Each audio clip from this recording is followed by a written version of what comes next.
अस्सलाम वालेकुम। Neutral mind positive direction लोगों को जो साइड पर्सन होकर एनालिसिस करते हैं, यानी कि वो कम्युनिकेशन पर उन पर सख्त पाबंदी लगा दी जाती है और उनकी ऐप्स को बंद कर दिया जाता है।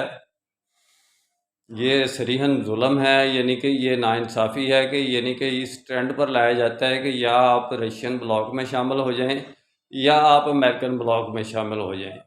तो उसके दरमियानी रास्ता जो कि हमारे लिए यानी कि आज़ादी का है कि हम अपनी आज़ादी राय रखते हैं हर यानी कि ऐप पर कम्युनिकेशन पर, वो बंद कर दिया गया है।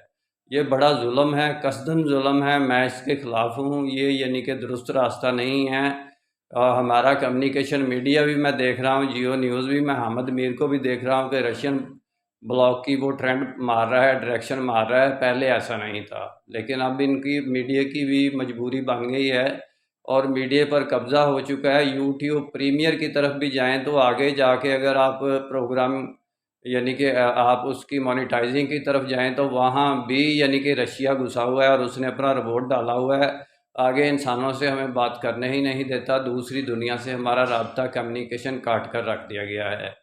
मेरा काम इस्लामिक वर्ल्ड की अमन और यूनाइटी का है। इंशाल्लाह डिटेल में बात फिर होगी। निस्बत वहदत खिदमत खैर के साथ। अल्लाह हाफिज़।